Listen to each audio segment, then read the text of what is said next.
Alright, what's up everyone? This is DJ Red with 2Ds. Make sure you hit me up on Instagram, Snapchat, Periscope, Twitter, The Real DJ Red. Worked on a little project here. I had to get a little input from my tech guy, Wasi, over at Wasi Entertainment. If you need your repairs done, make sure you hit him up.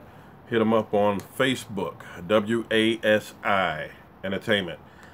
He does great repairs at reasonable prices, and make sure he does it right the first time. My problem was that I bought a Behringer amp maybe about 2 years ago now. For some reason, one of them kept going into protect when I'm playing it. I wasn't overdriving it or anything like that. It was getting proper power. However, it was going into protect. I switched out that amp, put another amp in there. I didn't change the power cord. I put the other amp in there, and that amp was doing the same problem. I said, okay, fine, let's go a little bit further. I switched the power cord and put it on another amp that was in the rack, and then that amp started having the same problem as far as going into protect, going in and out of protect, real quickly when I'm trying to drive the amp or whatever.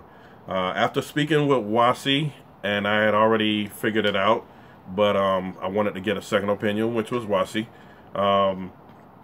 And we came to the conclusion that that amp was not getting the proper power, and that power cord needs to be taken out of that system. I tried ordering another power cord from Amazon, which was supposed to have been 14 gauge. The original Behringer cord is 14 gauge. However, I was still having the same problem. I don't think that power cord was 14 gauge, even though it says it. It was probably China made or something, and it's probably 16, maybe even 18 gauge with a lot of insulation around it to make it look thick. What I did was order some Rewireable IEC connectors. Now these are made for maybe 16 gauge cord, 18 gauge cord.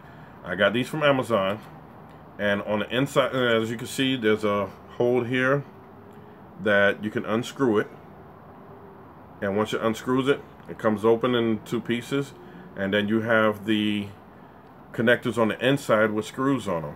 I took the screws out because, being that I'm not using a 14 gauge or 16 or even 18 gauge cord, I was using a 12.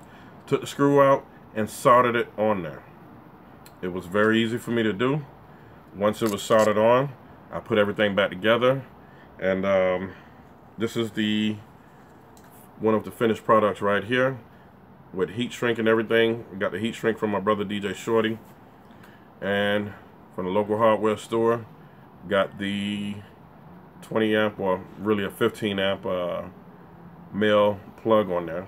So altogether the cord is about 3 feet, but it's a 12 gauge 3 conductor. I had a roll of 12 gauge wire here.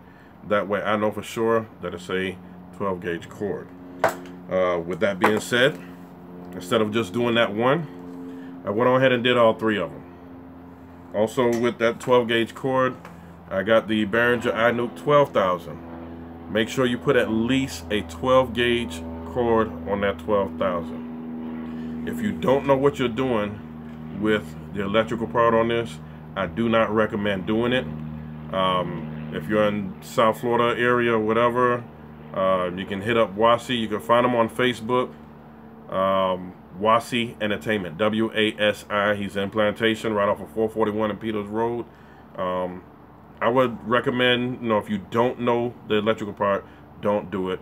You can damage the amp, you can harm yourself, you can probably even kill yourself, or burn the amp up, or burn wherever you got it plugged up at, your home or wherever. If you don't know what you're doing, do not do it. I don't recommend doing it if you don't know what you're doing. But this solves the problem right here. This is a thick cable versus this thin one that was in the box with the amp. So there you go right there. DJ Red, getting these things done. Big up Wasi Entertainment as well. Peace.